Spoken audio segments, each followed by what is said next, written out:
This is the Lydian spin, and we're not going to stop. But we would appreciate any help we can get because, look, our mouths do not run on gas and air alone, occasionally food and drink. So if you wouldn't mind contributing, no contribution, too large or too small, because we're just going to keep going, whether or not you help us out. Your gain, your loss. The PayPal is paypal.me/TSD1975. That's paypal.me/TSD1975. It would help. We're going to keep going. We don't like to beg, and certainly we're not, but actually, it's a fucking command. Take it or leave it. Thank you. This is the Lydian Spin.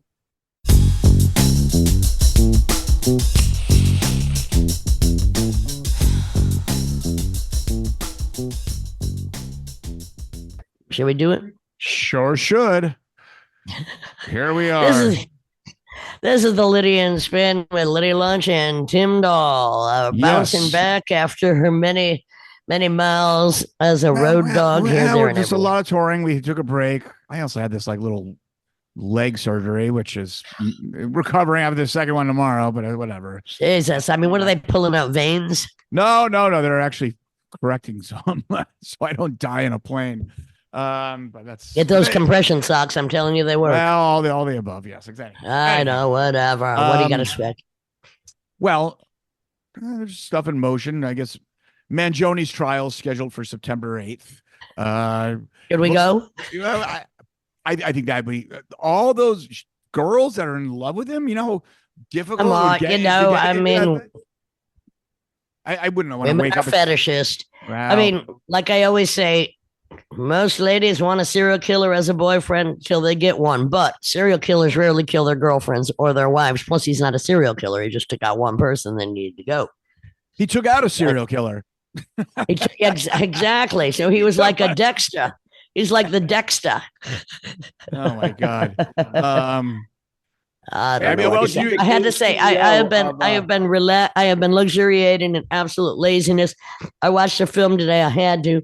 Called Asphalt City. Michael Pitt, who is aged as he's aged, Sean Penn, who is aged terribly, and someone else, but it's about ambulance EMT drivers. Pretty brutal violence. And all. Didn't Scorsese make an ambulance one with Nicolas Cage? Yeah, that was terrible. That was terrible. That wasn't that. No, this one was much better because it really shows the brutality on the psyche of the drivers, and also how some have just become so hardened that they're ready to kill themselves. And it was kind of, it was a great late afternoon, kind of lazy, luxuriating, and very well filmed. I did like it, I must say. Also, I saw the Fargo series. I think, Simon, you recommended this to me ages ago, but since I did not like the movie, having seen it in the theater, the series is great. Fargo. Simon, are you there? Yeah, great series. Castle Wolfenstein some food in that. I mean, it was so good. I mean, Billy Bob Thornton in the first, Chris Rock, and all through different decades of corruption. It's fantastic. Really good. Fargo, excellent series, I have to say. So right now, in my luxuriating, lazy dog days of summer, maybe Dog Day Afternoon needs to be revisited. I'm just saying. An absolute great film, which took place near your house. The actual event was Avenue P and East Third or right around that. In our neighborhood, Lydia. Yeah, I know. Yeah, but it was west of Ocean Parkway and east of McDonald Avenue for any South Brooklyn geography buffs out there. So the summer is a good time to go back and review some very dark and delirious films from that period, even before that period, which I do. I'm just going to drop a few names of what I call the Roughneck series, like Nicky and Mickey by Elaine May with John Cassavetes and Peter Falk, really good. Hi Mom, Robert De Niro, I think it was Brian De Palma, one of their first films. Fingers, Harvey Keitel. Classic. Who's That Knockin'? Harvey Keitel. All that period of 68 through 73, very dark films based around or not New York. I'm going to also throw in Fat City, which is not based around New York, with Stacy Keach and Susan Tyrrell. One of the best films about do not ever go into the boxing ring unless you want to end up brain damaged, which of course they do. Well, speaking of dark, Simon sent me the story. Dark comedy, if I mean, for me at least. And this, I think this case has been going on for a while, but it's resurfaced in the news because I don't know if it's coming to a head or maybe it's a trial. But the man who donated his mom's body and corpse for Alzheimer's research, and then found out later it was sold for $6,000 to the military as the corpse was strapped in a chair and blown up to study blast tests. Oh, yeah. So they wanted to see what an elderly woman's body blown to pieces with a bomb. Well, I can understand. I mean, if it was her decision, that would have been one thing. But I mean, if I'm going to go, it might be the Gunther von Hagen's Body Worlds. You can cut me into a series of thin plastic strips, or just take my organs out and put them on display. Or better yet, just stuff me and send me on tour with a voice box. I don't. You're never going to find the body. I mean, that Maine lifeguard claims he was a great white shark. I mean, being attacked by a wild animal, it's so old school. I mean, that's kind of a way to go in an industrialized world. It's kind of funny, but he claimed it was the rescue buoy, the thing locked onto, and then dragged him 5 feet under. Oh, because he thought it got caught in a propeller. He's like, "What the hell's this?" I would hate to fantasize, but I could see you with your scuba diving ways and your shark obsession to maybe have a baby toe bitten off by a tiger shark. Well, why am I even thinking about that? Tiger shark would go for more than a baby toe. Let's face it. Oh, a tiger shark bite is, unless it's just barely in the corner of its mouth, just took off that baby toe. But usually your whole leg's going to be gone. Timothy Dahl, I don't know why you're stimulating these fantasies in me, but suddenly I see a octopus on your face, but it's kissing you. But an octopus kiss, they have that little beak. Gotta watch out. Yeah, I hate beak. but I mean, I think I probably mentioned on the podcast, but I did see a nature kind of post Jacques Cousteau observation thing. It's probably done in a tank, but by the way, octopuses is the plural of octopuses, not octopi. So if someone on their fucking opening a can, opening a jar. Well, look, when they try to correct you, it's octopi. They're actually they're wrong. Pussies. They're actually wrong. It's octopus. I consider it octopussy. Go ahead. Well, when they have sex, it was filmed octopus sex, which I didn't really imagine it being this way. It kind of makes sense. Where they kind of like, I'm sure I've said this before, but I'll say it again. They kind of are courting each other, and their tentacles are in the back, and their giant eyeballs are kind of like, oh, who's this? And they're kind of like, it's about to go down.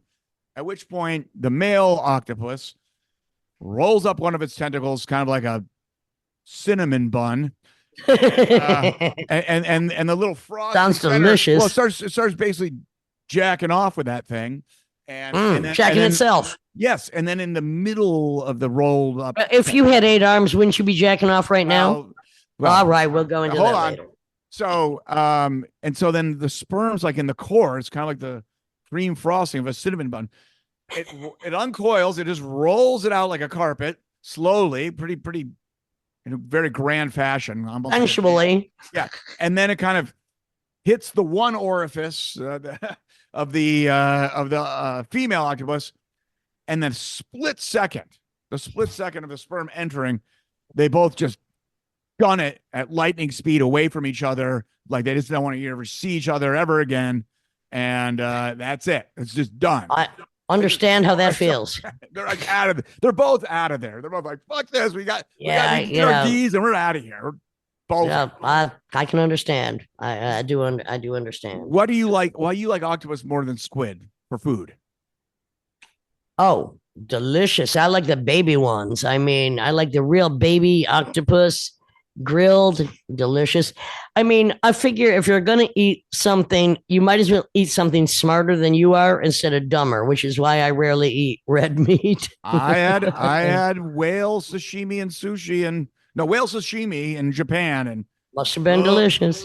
It was. It was. It just, I think I told you I had like a whale hangover the next day, but no, because they're filled with metal. They have all this mercury in them. I was like, my body was like, oh my God. I had a whale hangover. I'm sure a few women feel that way about their last boyfriends. I had a whale hangover.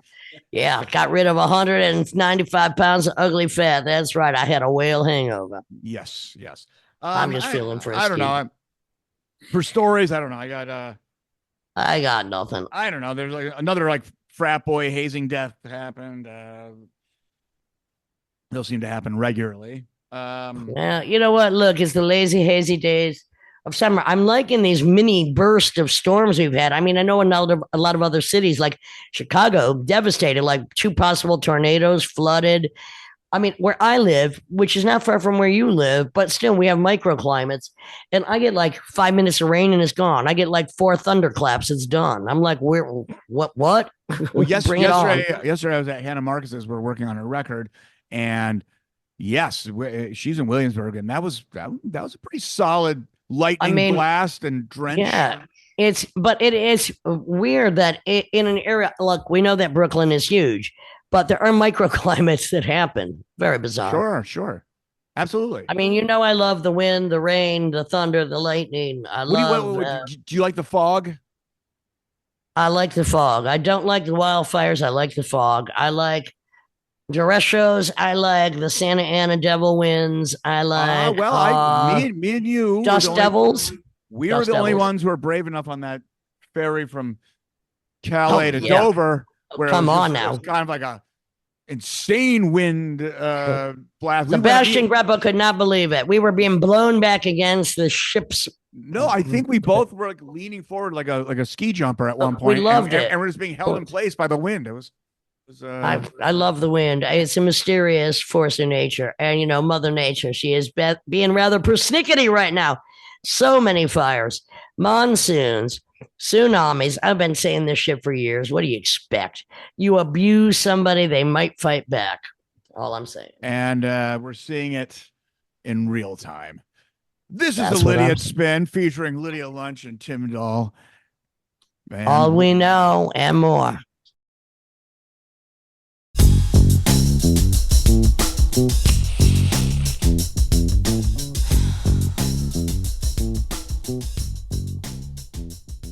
This is a Lydian Spin with Lydia Lunch and Tim Dahl. I am very honored to have our guest today, who we recently had a reunion after, I guess, 40 or more years.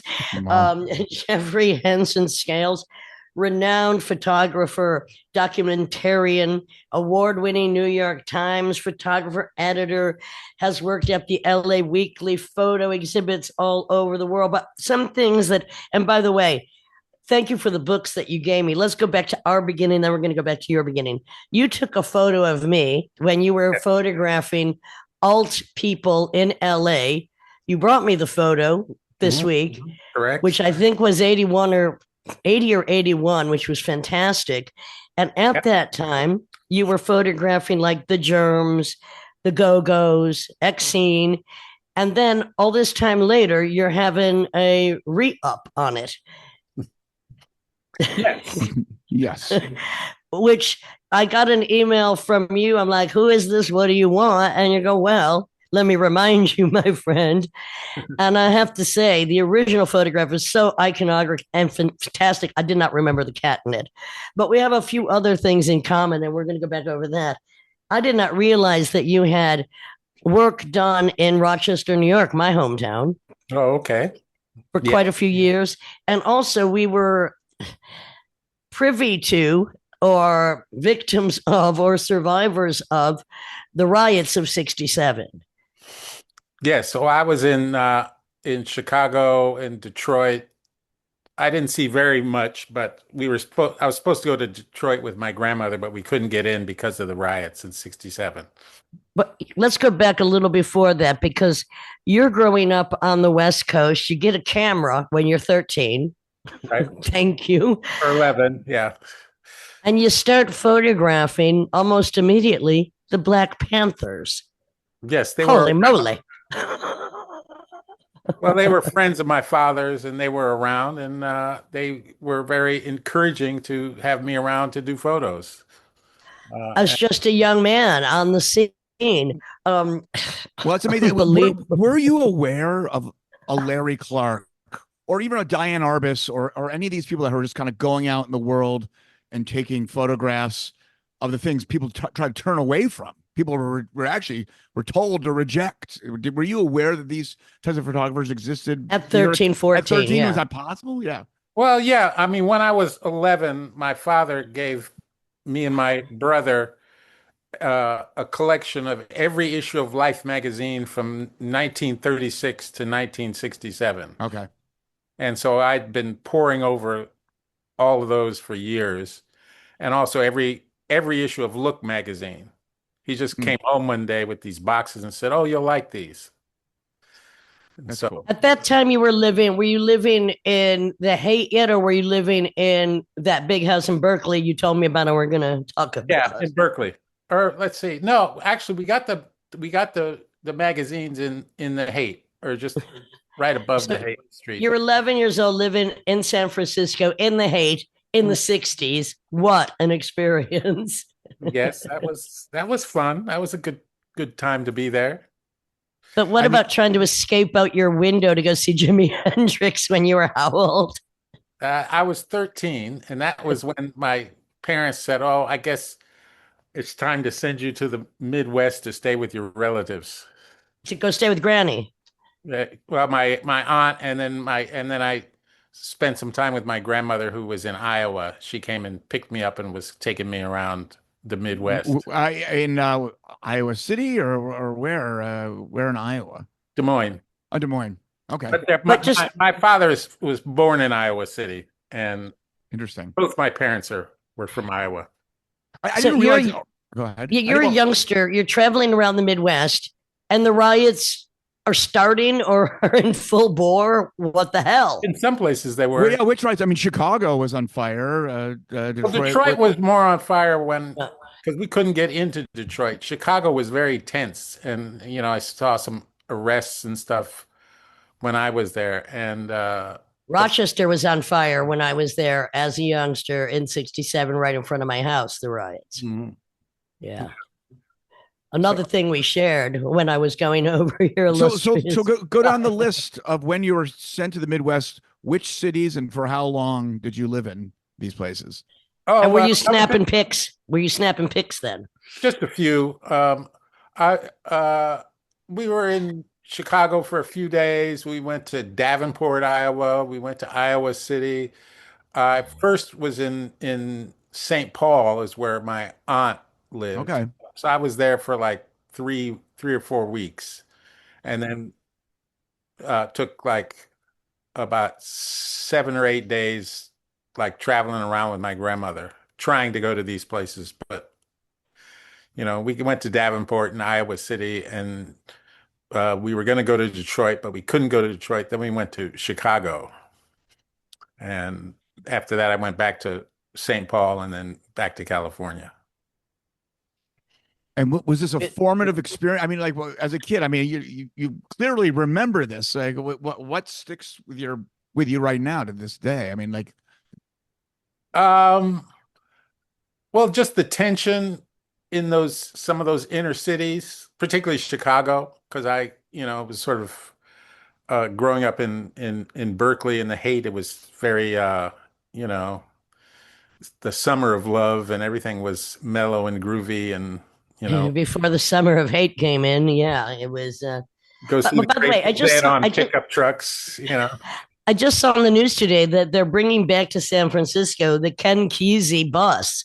Yeah, I saw that. For I saw for a big art exhibition just now coming. All right, so you go back. So tell me about this. Was very funny because you told me about this. And by the way, before we even go any further, I have to say that 12-minute video on Vimeo, which archives your fantastic book and the Time of Panthers, the early photographs, is just so fantastic. I suggest anybody look at that. It's really great, as well as the book, which is what came to happen after you went back then to Berkeley. So tell me about moving into that big house in Berkeley, because that's really when your young eye took to the streets.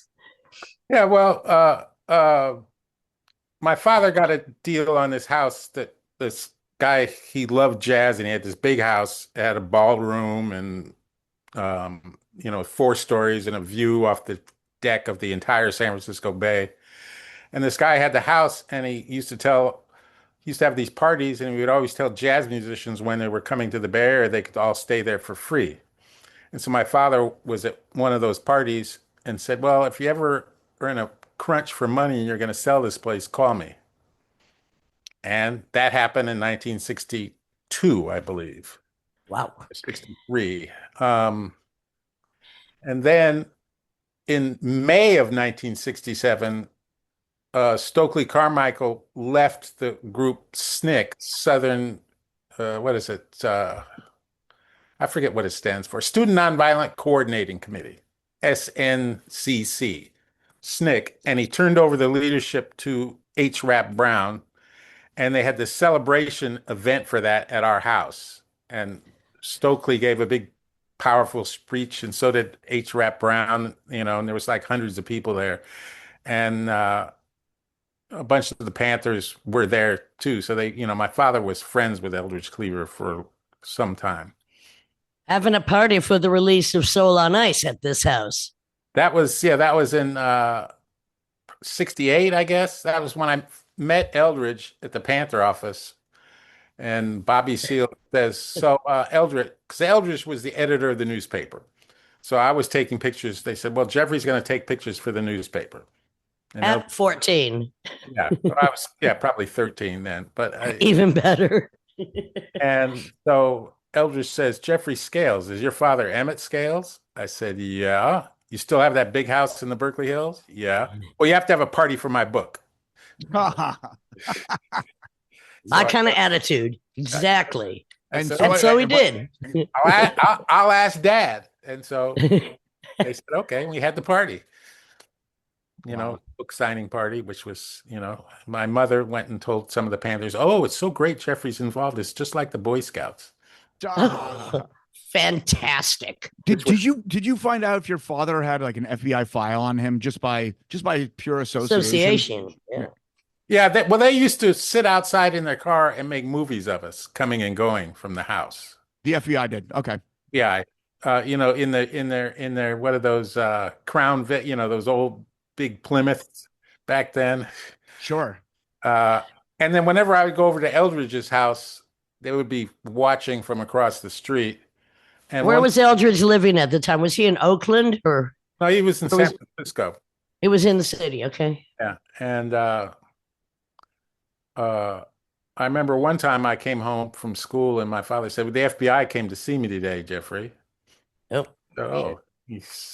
I said, well, okay.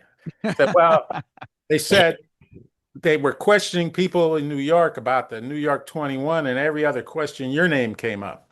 What? Okay. And I said, oh, that's not true, because I don't know anybody in New York. So they were just fishing for information. Sure. On a 14-year-old. Well, they had a lot of the Panthers was a youth movement. There was, they had a lot of very young at that point. 17 to 20 to 25, right? Under 30. Yeah. For the most of the rank and file. But so anyway, you're just doing what you do. You're documenting the cats go into whatever, they're coming to your house, you're having a party. Probably the music was amazing.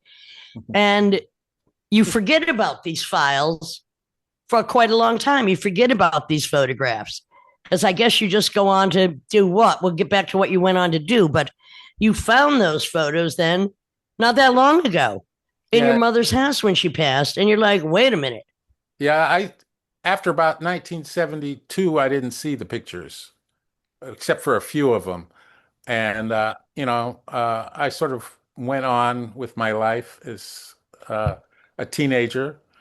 It's when I got a driver's license and a girlfriend, so I was on a different mission at that juncture. And then, and I thought that the FBI had stolen them. Oh, interesting. Could have, yes. And I was like, oh, well, whatever. And then in 2018, after my mother passed and we were selling that house, my stepfather said, well, we found this box of negatives and we assumed yours. You want them? I said, yes. Send. And it was like 40 rolls of developed film of all their stuff and the Berkeley riots, because I photographed a lot at the People's Park riots. The book is just fantastic Jeffrey. It is such an important document of that period of time. And as you say in that Vimeo, that fantastic Vimeo about the book, that what's sad is we lived through that then, and it does feel like we're going back to what happened before that. Right. And where are the folks that could even step up? Because so many who did were killed or were incarcerated or were dismissed or were under FBI surveillance. And it really moved me too, because as a young child, just being witness to it in front of my own house and being inspired by that to then start my own protest forever. And you being inspired to photograph that movement, even as a child, knowing or not what it really was about, except it was about the power of people that were having their power taken away from them. And then you found the photographs 40 or 50 years later. Yeah, it was kind of life altering. I was doing one thing and that came up, and then the book and the exhibitions, and it was a lovely fork in the road. Because also when you're 14, or as I was when the riots were like 8, like something, some things. Yeah. You only know so much, but you're experiencing something that is highly dramatic, extremely important, and you want to be on that side of the fence. And but what can you do? Yeah. We've done a lot of civil rights stuff with my parents, protests and marches, and Martin Luther King stuff, and picketing hotels, segregated hotels. I mean, that's sort of what we grew up with.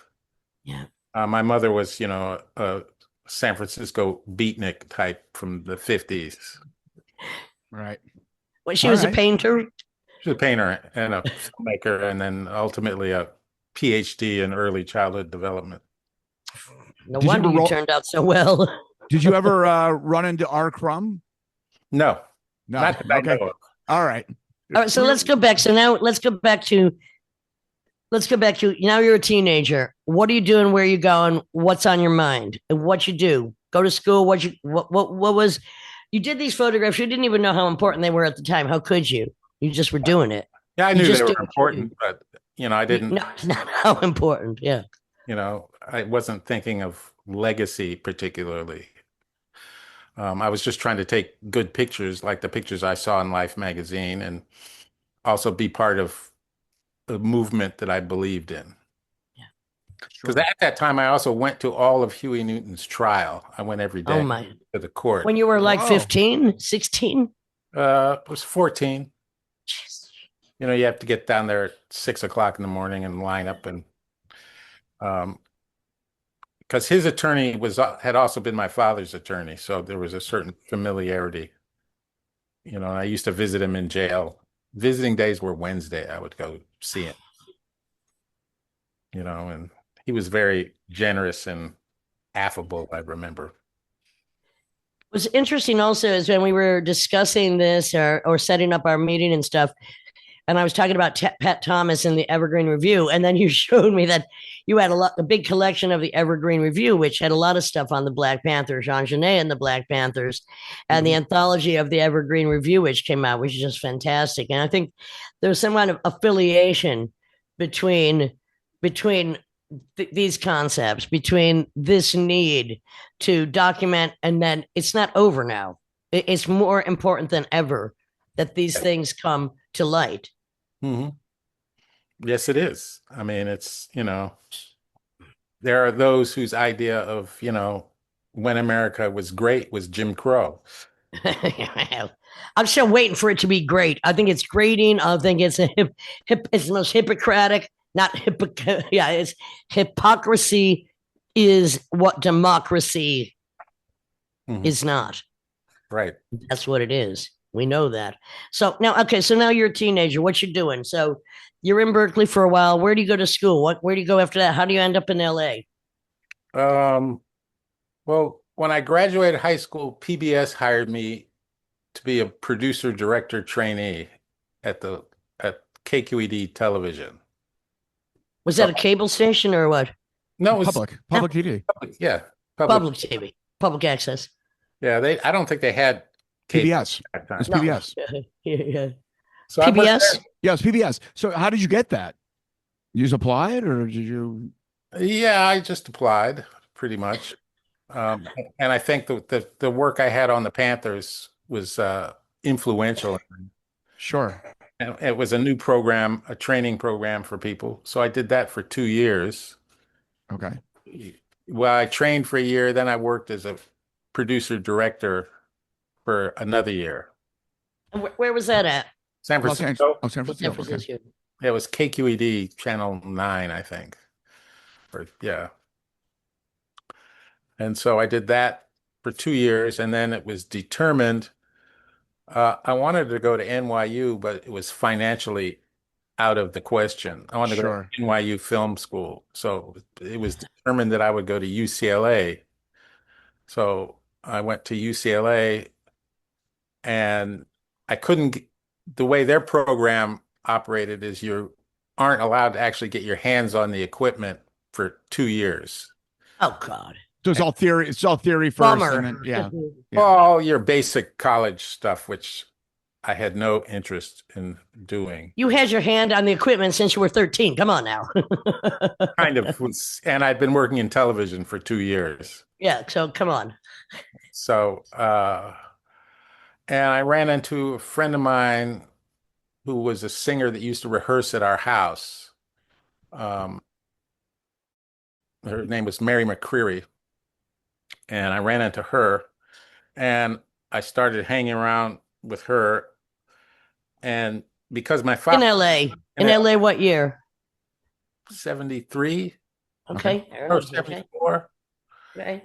And my father had a high-end audio shop in San Francisco. So I had sort of worked there and helped out. So I was handy with gear. And so Mary was doing a record on Asylum Records and, recording. So I was helping with that. And then that led to getting a job as a roadie for who was it? Dan Hicks and the Hot Licks. Okay. Makes no sense, but I guess it did. And we were opening for the Pointer Sisters. Awesome. Now that must have been great. I love the Pointer Sisters. Yeah. So that was fun. So I did that. And then at one point I was working with this I got a gig for a week or two with this jazz guy, Larry Coryell. Oh yeah. And he had a fusion group called the 11th House, and they were at the Troubadour. And I used to hang out a lot at the Troubadour and in West And this Hollywood. is again like 73, 74, 75 around that period. Yeah. And that led to even though, one of my only regrets was during this crazed fusion jam they were doing, this real bummy guy gets on stage and starts singing with him. And I said, you got to get off the stage. You got to get off the stage. And they're like, no, don't worry about it. I'm like, yeah, he's got to get. This is ridiculous. Get the bum off. Who was it? Brian the Beach Boys guy, Brian Wilson. Brian Wilson. Okay. I also thought he was a bum anyway, but go ahead. Get So I was like, the bum off the stage. well, I guess that was ill conceived. Well, I mean there's a hit. Well, because I saw that you work for Aerto, which is really cool. And well, that happened to Jaco Pastorius. He went on stage and they said, get off the stage, but instead of just leave him alone, they killed him. So basically looking disheveled and crazy and going on stage, if you're a legend, doesn't always get you a Tim pass. Dole, why do you think early teenage Jesus sets were 7 to 10 minutes? Hello. Exactly. But to talk about Aeroto and some of the other people you did tour management and gear management. Then were you taking photos at that time as well? Like you're road managing? Are you snapping away? I was still I was still at UCLA, and so I was going into the second semester. I was very unhappy, and then the guy that was one of the tour managers for, it was Dan Hicks, I think, or it was, I can't remember. They were working for Irving Azoff's management company, Frontline Management. So they said, well, okay, we have this band. We want you to go out on the road with them because they're the first rock band from behind the Iron Curtain, Oh, a Hungarian rock band, Locomotive GT. Okay. I'm not familiar with them. never did anybody ever hear of And them. they say, but you're going to have to go to New York because the tour is going to start there. So Great. that's what I said. Great. God, get me to New York. So I did that tour, and uh, they were opening for people like Grand Funk and whatnot. You know, and they had their Hungarian. You know, and what I would do was upgrade all of their gear to like be able to, you know, withstand being on the road as opposed to these sort of, you know, you put modifications that were industrial strength. yeah, and good cables as opposed to, you know, the Thanks to your dad's zip previous, lines. right? Thanks to working in your dad's shop. Yeah. And I'd also been making, and I'd started making custom sort of setups for musicians, like with Okay. My father was a Macintosh dealer, audio dealer. And I Okay. remember the Grateful Dead had set up this whole wall of sound with Macintosh amp. Sure. Sure. So I started building stuff like that on a small scale for individuals. I mean, so do you know a little bit about electrical engineering? I mean, when you say building that, you mean assembling Components. It's like modular system. Okay, yes. I mean, I would build speaker cabinets and, you know, that's All right, wow. But I mean, considering your history, was any of this music interesting to you? Because if you came out of the late 60s trying to escape to see Jimi Hendrix, hanging out with the Black Panthers, Gil Scott Heron, all the great music that came out of that period. Now you have a Hungarian band and Grand Funk Railroad. I wasn't too keen on Grand Funk Railroad. I don't believe you would have been. I mean, I did experience, I remember a really amazing experience was uh, Locomotive finished their set. And so Grand Funk Railroad's getting ready to go on stage. And I had to do something on stage. So I started to walk out on stage. And then they started to bring the lights up. And the crowd thought I was one of Grand Funk Railroad. And this is like a stadium. And the roar of the crowd, and feeling that, I said, oh, I get it. Why people don't ever want to give this up. Right. It was really just wild. But well, then what was your experience with Frank Zappa? Well, I was designing some equipment for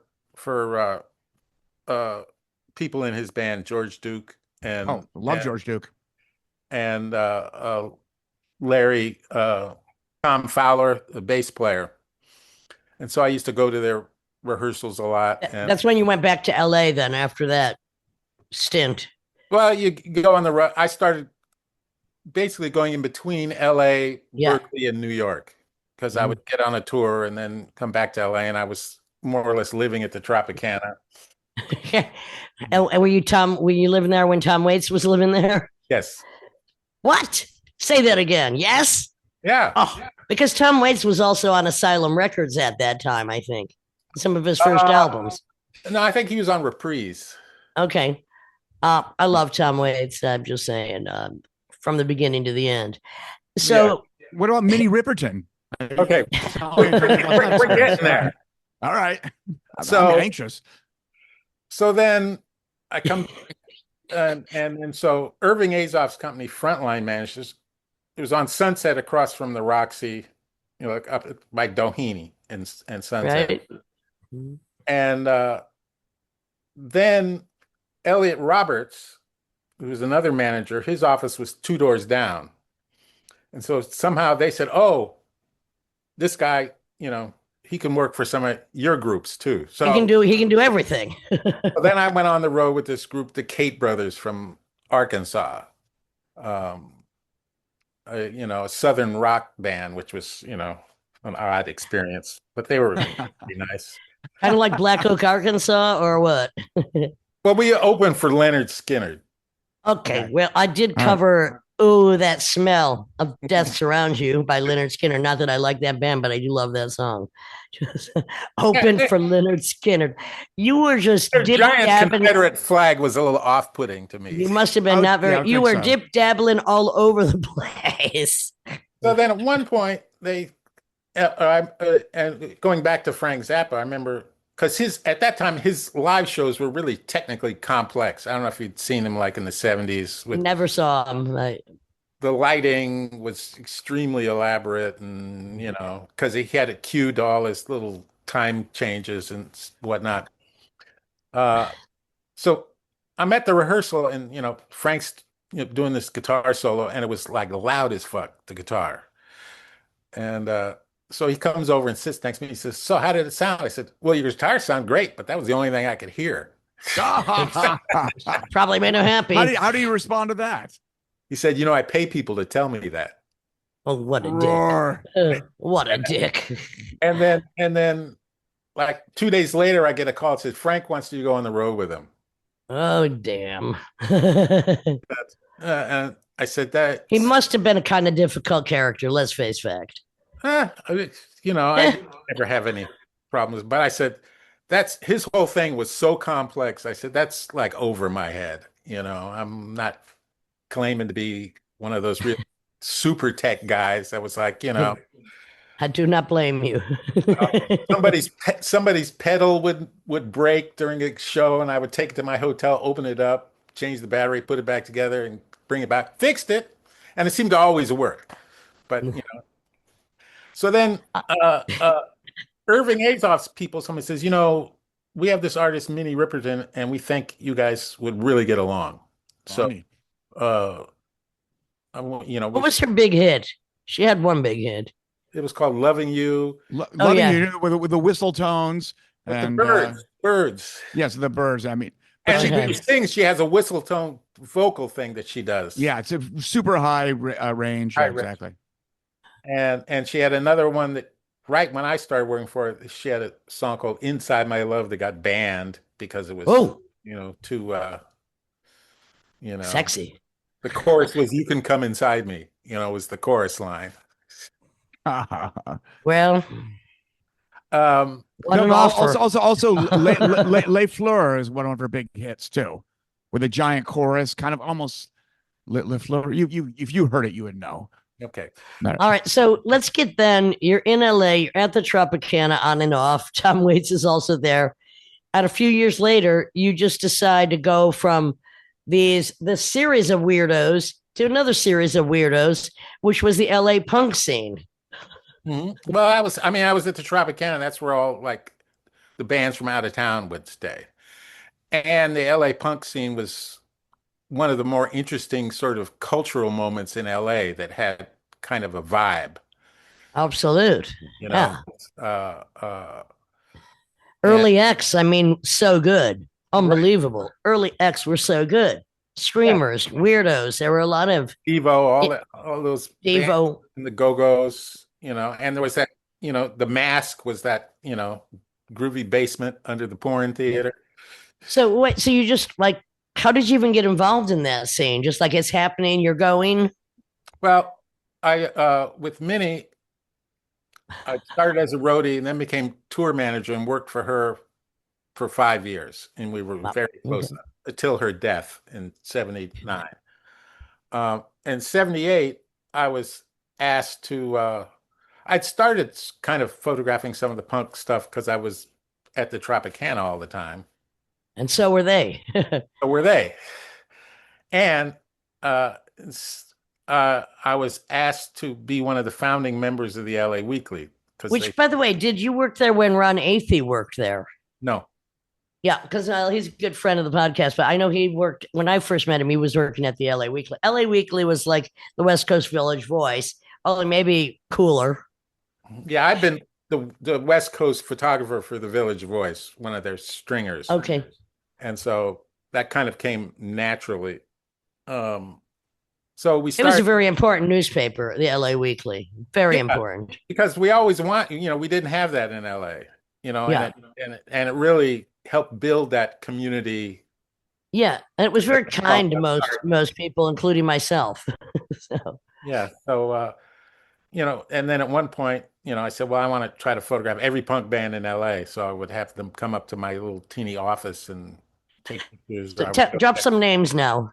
Well, there's the Cramps and the Accelerators. There was the Toasters that I remember. There The was Germs Jerry, Gary Valentine. of Blondie, Gary Valentine of Blondie. Yeah, yeah, and He went on to play with Blondie. yeah. I forget. His group had another name, and then there was 2020. And there was another. I And forget. would you be going to the live shows as well? Yeah, of course. I would go to. What were some of the stellar shows you saw back then when you were photographing, including, I don't know how, certainly I don't remember us doing that photo shoot. I don't even remember the cat in the picture. I remember the house that I lived in. I don't know how you got a hold of me. But anyway, the photo exists. You brought it to me and it's fantastic. And then you photographed me again for the upcoming update. This is how we got together again. What were some of the stellar shows at that period that you saw? Well, I did see the Sex Pistols last show. Okay. Which was pretty stellar, I have to say. That was in San Francisco, right? At Winterland. Yeah, exactly. That was really something. Must have been, yeah. And X was always great. X gave me goosebumps. They were so good in the early days. Really were. Devo shows were good because also Elliot Roberts managed Devo, so they would always have me come around and like take pictures. And I'd also was photographing for this magazine called Bay Area Music, BAM. I don't know if you. Okay, yeah, sure. It was, sort of a, up and coming. Lesser LA Weekly and the thing. Lesser Rolling Stone kind of a thing. Yeah. And I photographed, the Dead Kennedys, the Screamers. Screamers were great too. Those were great. Screamers were amazing. I mean, they came to New York once. I mean, they were truly beyond their time. Mm-hmm. And some of the ska bands were fun from England. And at one point, I guess it was after I left the LA Weekly around 1980 or so, I moved into a basement next door to the Whiskey. Oh, you were asking for trouble. So how did it smell? It was, it was up the hill. I mean, but you're right there. You're right there. Up the hill at the base of the Hollywood Hills. I mean, And so then you're witnessing glam metal basically evolve. The LA glam metal scene evolve is what you're saying, right? Well, the glams were more at this club called Gazzara's, which was up the street, up closer to Doheny. And the Whiskey was kind of the punk and the ska and the British sort of stuff was more. I saw a poster in Italy and I still can't believe it. It said Ike and Tina Turner opening for Alice Cooper. And I think it was at the Whiskey. I don't know what year. That would have been ridiculous. Yeah, but they had a lot of good shows there. They had a lot of good shows there. And what about Rodney Bingenheimer's? Did you ever frequent that joint? I never that was a glam place, but I did photograph him for that same series of people in their homes. Okay, all right. Yeah. How was that? Glamorous? It was really strange because he was obsessed with Brooke Shields and his apartment was just filled with pictures of Brooke Shields. Yikes. And it was like one of those things on Law and Order where they come in and they the suspects got like the memorial to the victim up. Oh my gosh. God. Did you photograph X in their house? They had that tiny little house that was very cool. Yeah, it was very cool. And it would always be overcrowded with people. And of course, the name of In This House That I Call Home. Yep. The name of your book about this. That was the initial title. Yeah, they used to have a party like almost every weekend at their house. They like to drink. John and Exene. I photographed them in that house. They were a gorgeous couple. They were, and the music was fantastic. Yeah. So those were fun times. So, but when you were working for Aerto, what years were those? Okay, so Airto, let's see, who was managing him?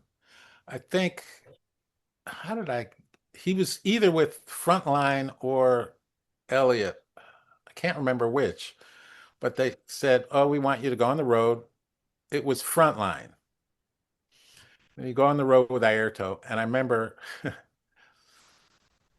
I built all these speaker cabinets and I forgot to put handles on them, and I was the roadie. It was miserable. Oh Oh no, no. bad move, Jeffrey. What you thinking about then? Built a giant bass cabinet that had an 18-inch speaker in it.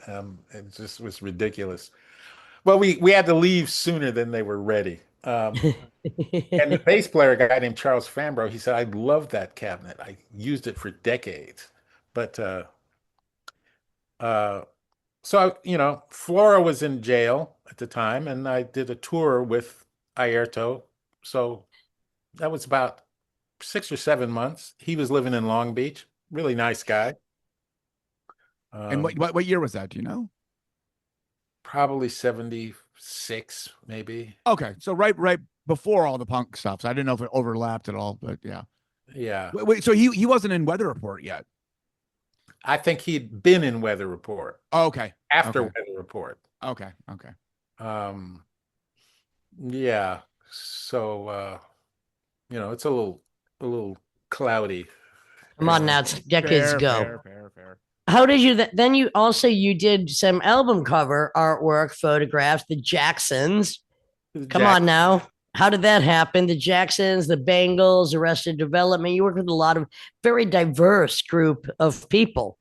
And how did you get hired for that? People just saw your work, saw you, liked you. Here you go. Well, I wanted to do album covers, because as a photographer, because I was always taking pictures throughout this whole time period. Right. And, How were you supporting yourself? I was supporting myself Roadie? doing road work. Yeah. It's a hard life. You're Yes, I do. We're road 20 dogs. 20 something, get to Yeah. see the country. Uh, not too much care in the world. Um, so like made my father get me a camera that had square format. That's when he got me a Hasselblad camera. Oh, beautiful. Thank you, camera. Dad. Thank you, Wow. Dad. That's incredible. Step up. Hey, Yeah. not to totally digress. I want to connect it with your latest book and all that stuff.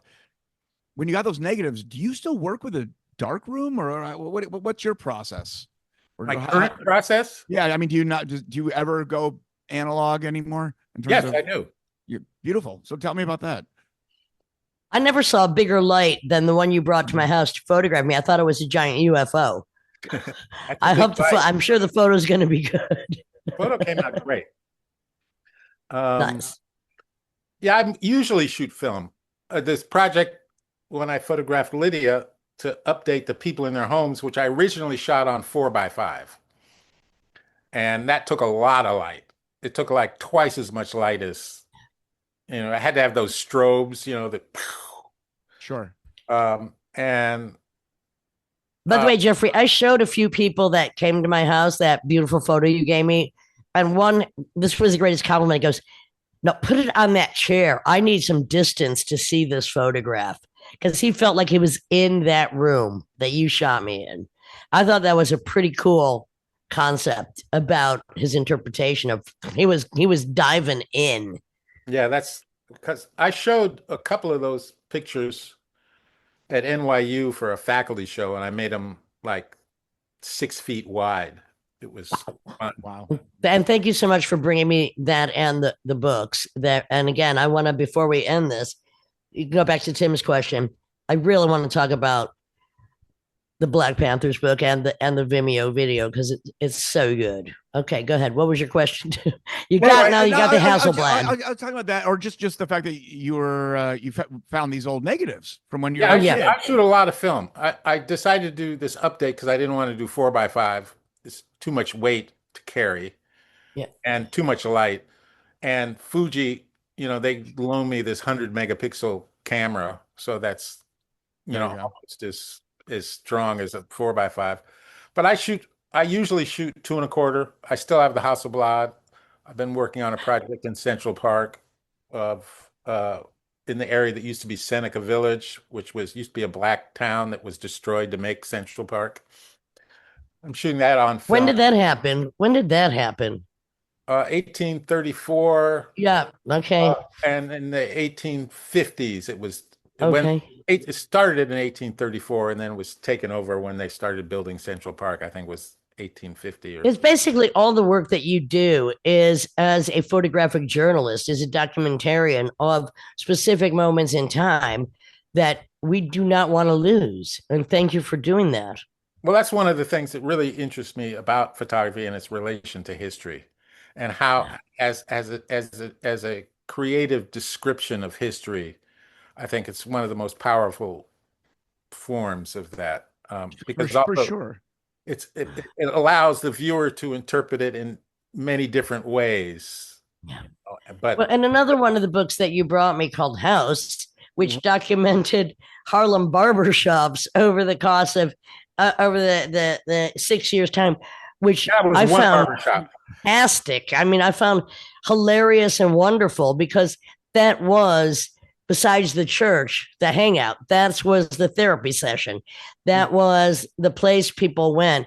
And there are some images in there that are so great to me. And the ones that are most startling to me are there's a few. One that just says barbershop, both forward and backward, and one that's like just the silhouette of somebody standing in the window. And that just speaks so much to a vibe of that time. And both of these books are still available. Yeah, that To mention, yeah. yeah, the barbershop was shot all on the Hasselblad No. in a quarter, and it was downstairs from my apartment. Okay. And that made it convenient in Harlem. Yeah, and I was walking by, and the owner came out and said, "I might be losing my lease. You're a photographer. shit. Maybe you'll come in and take some photos." Nice. And so I said, "Okay." And so I just started taking photos, and I did it for like 6 years. How beautiful. Well, at least he kept his lease for that much longer. Well, we had a show up at the Studio Museum. I was in a group show with about 6 of those pictures, and he said it helped him keep his lease. You know what it kind of reminded me of? And since you lived in LA, you might know what I'm talking about. I love Pico Boulevard from one end to the other because there are like shoe shine shops closed, probably haven't been open for 40 years, still there. Like on Pico Boulevard, besides also Roscoe's original chicken and waffles, which I do love to visit and get the chicken livers, it is a time capsule that part of it has not been gentrified. And it's just an area that your barbershop, that house, your barbershop book reminded me very much of that. Like, yeah, this is a fragment, this is a moment in time that has to be captured. Yeah, and that barbershop it was a half a block away from this famous jazz club called Mittens. And so in the 50s, all the jazz musicians playing at Mittens would come to that shop to get groomed before the show. So Of course they would. Cool. Hey, did you ever go to the Parisian Room in Inglewood in LA? Did you ever know about that? yeah.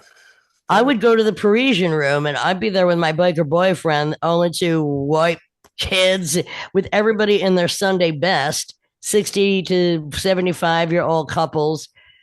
I love that place where I saw whole kidney stew is fine. Yeah, Clean Head Vincent play.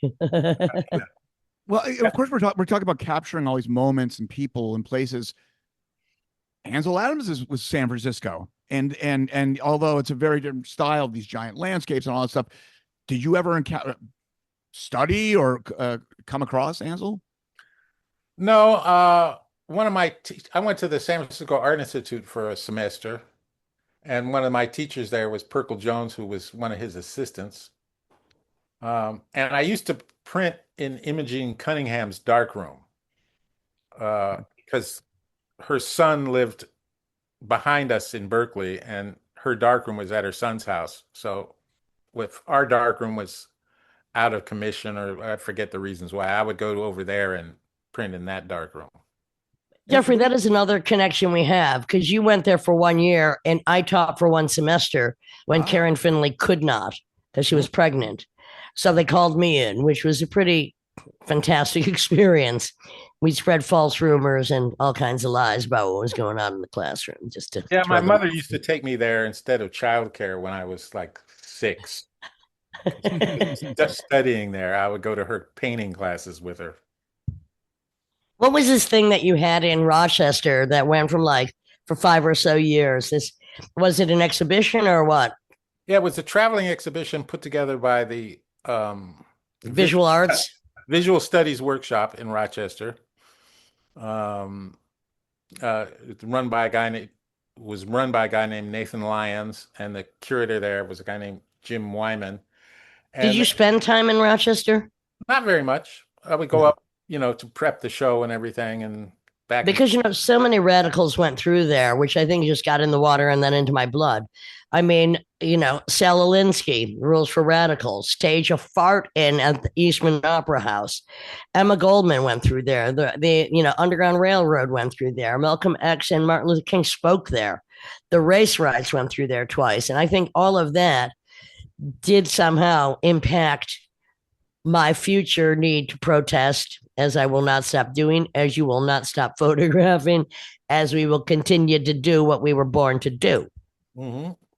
Yes. Did you check out the Gary Winogrand show that was on tour just a couple years ago? Are you a fan of Winogrand, the photographer? Yes. In fact, me and Gary used to go photograph in LA together. All right, so you knew him. All right. Is the thing at the Getty still up? There was a big exhibition of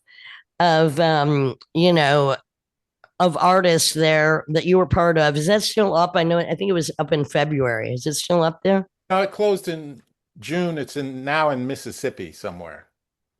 And what did that involve? That involved like 100 Black artists, photographers mainly, and some collage artists.